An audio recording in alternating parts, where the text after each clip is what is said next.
Hello and welcome back to the channel, We the Web3. So our focus here on this channel is helping to bring people together and educate them and get them to understand the real value of Web3. Right now, we are completely into Web2, and Web2 has created so much value in the world.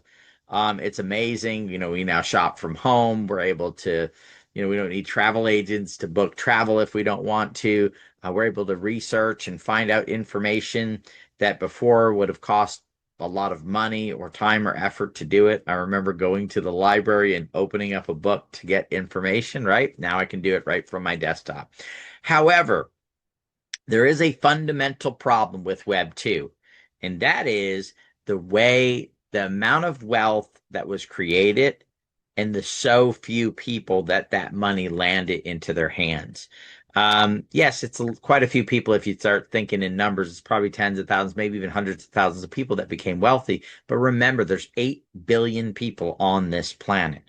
And the amount of wealth that has been created by some of the people in the space is absolutely staggering. Now, I believe in capitalism and I believe people should get wealthy. But in the fact that I believe in capitalism, I believe that Web3 is a better form of capitalism. And here's the reason why. I believe that there's like this law of compensation. The more fair the compensation is, the better end result. And if we look at the compensation model of Web 2, it's founders, it's early investors, it's executives, and then maybe the first investors beyond the early ones, the next round. But beyond that point, there's somebody who's completely left out of that equation, and that is the customers, the real true success. So I start a business, I get my first customer. If that customer doesn't come back, then I've got to go get new, and I keep getting new customers, and I add more and more and more customers. The only reason why my business is successful is that those customers become loyal to my brand. They come back and continue to use my products and services. However, they get products and services, they get that value, but why do they not get to participate in the value that's created from them being such an important part of it? Well, that is actually what Web3 is changing. It does allow for people, and I'm going to give you some early adopters, founders of this idea, this concept of Web3 that have created millionaires, 10 millionaires, and billionaires for the people that have participated with them. So the first one we're going to start out with is Vitalik Buterin. He founded a project called Ethereum. Ethereum allowed for smart contracts, for dApps to be built, for DeFi to be created. And now Ethereum now is valued over $300 billion. But that's just the beginning of the story. There's been nearly $1 trillion worth of projects that have been built on top of this foundation that Vitalik has built.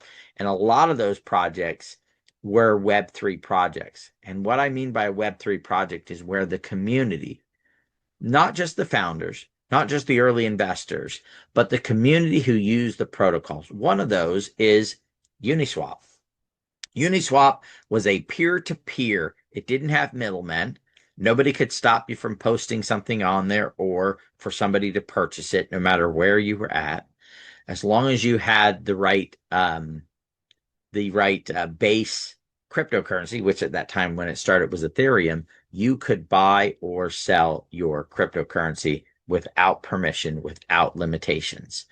Now, that was an incredible thought. Uniswap started to allow people to provide liquidity so they could be the market maker in these transactions. That peer-to-peer platform started without its own token.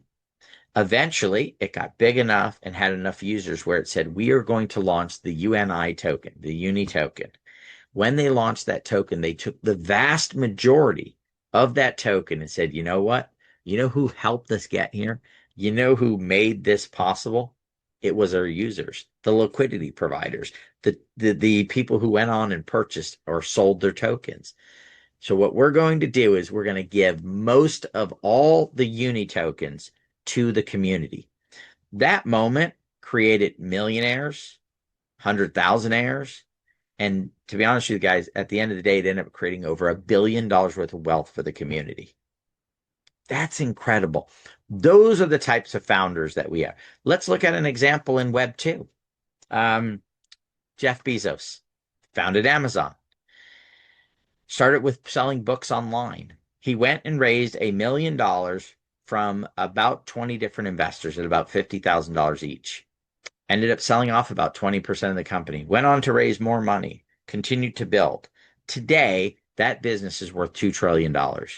Again, UniSwap created a massive amount of benefits and results. Most of it went out to the community. Web3. Web2. Yes, I have products delivered to our house just about every single day from Amazon, and that is a value to me. However, imagine if that was a Web3 company. Imagine if Jeff Bezos, instead of going to 20 investors and raising $50,000 each, what if he came to the clients, the customers, the loyal ones, the early adopters, and said, if you purchase a book, I'll give you a digital asset. This digital asset actually represents the value of the company. And then I was able to accumulate those. When I bought a second book, a third book, a fifth book, maybe when I recommended somebody come use the platform, I got an additional one. Maybe if I published my book up there, put it up there, and allowed them to sell it, I would get part of that. First of all, they would have generated revenue. We know the model works because it's worked for UniSwap, a very profitable project in the Web3 space. So that's just one of many examples that exist. Another great example is Reeve Collins with the founding of USDT, Tether. They looked at the marketplace, him and his partners, and they said, hey, there needs to be a mechanism for this concept, this idea of DeFi, a stable currency. Imagine that, utilizing US dollars. Think about the barriers to that. But what did they do? They said, we're going to start this and we're going to bring this to the marketplace in spite of the fact that we may have to battle some, government legal type things in order to make it happen. And now we have projects like PayPal that's launched stablecoins, Fidelity that has launched stablecoins. These founders are leading the way in wealth creation for everyday people. See, you don't have to be an accredited investor to buy into a crypto project or to use a Web3 protocol. A lot of us might be using Brave as our browser. Brave is a Web3 project. They have a token that if you watch ads, you can actually get a portion of that token given to you. They revenue share in those ads. And there's so many other projects out there, guys, that have done this. Polkadot, another decentralized project that's out there and that's building. So look, we don't have to be the victims. I hear it all the time. People complaining that it's unfair and the rich get richer. And, there's just nothing we can do about it. We're just these little lonely victims that are sitting out there. And it's just the way the system is. I'm here to tell you that there is something we can do about it. We can find the founders like Reeve Collins and Vitalik and the founders of UniSwap, and we can support their projects. There are going to be new projects that are being founded that are there. I got to be honest with you. Most people, though, they want to choose or chase the big profits. And so what are they chasing? They're chasing meme coins, right? Where there's not a lot of utility behind that. Vitalik recently did an interview where he talked about that if crypto, the blockchain, continues to be a speculative space, we may end up losing it. I don't want that to happen. Web3 is so much superior to Web2. It allows for not just a small percentage of people, but maybe 5, 10, 20, 30% of everyday people can benefit by being involved with Web3. So we've started the Web3. It's a community of people that are coming together for one common purpose. We're not going to try to save the rainforest or whales or any of that. We believe a lot of that's really good causes. But we're here for one purpose, and that is to put together a group, a community of people that believe that Web3 is a better way forward. And together, we will move forward, find great founders that believe in the concept of Web3, that are willing to give up the majority of their company. They're not saying, hey, I want to build $1 billion company and I need to own 30% of it. They're saying, I want to build a multi-hundred billion dollar, $1 trillion company. And if I end up with 2 or 3% of it, I'm okay with that. And not in the sense of I end up with 2 or 3% because I sold it off to wealthy investors or to, investment banking. No, they took that equity and gave it and put it in the hands of the real success, the real thing that drove the success of their project. And that is their customers. Look, Nike is Nike because of the customers who purchased the product. The fact that people said, I want to wear those shoes. I want to wear that clothing.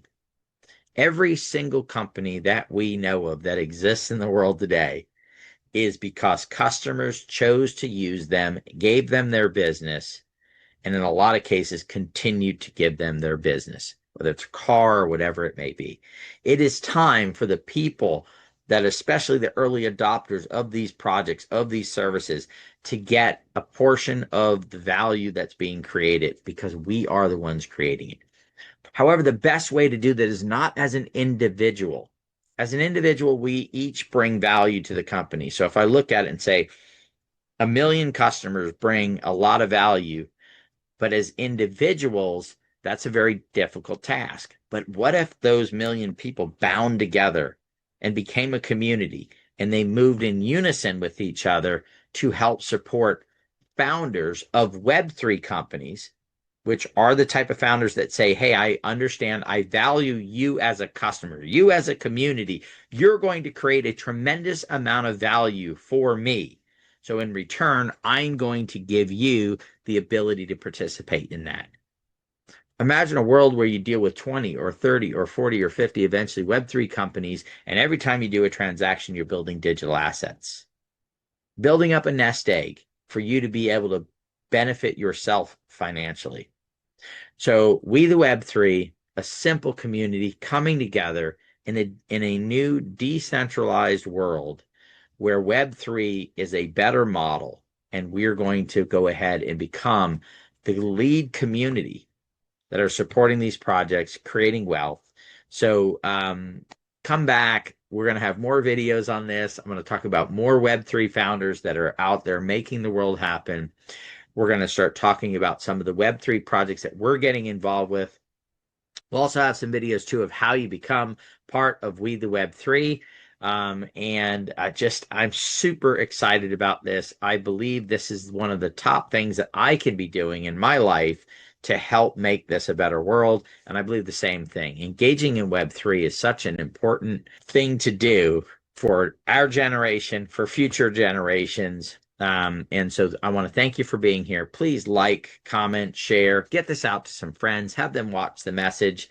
The more people that we can get involved in understand Web3. See, there's a lot of people that are in crypto right now that do not understand Web3.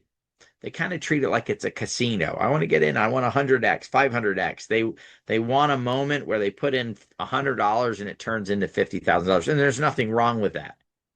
But see, there is a bigger thing behind it than cryptocurrency. Cryptocurrency is only the way to compensate people that are engaging with the projects. Web3 is the true answer, the blockchain, these concepts and these ideas that are going to change the world. So thank you for joining me. Again, like, comment, subscribe, share, and hopefully we'll see you in another video soon.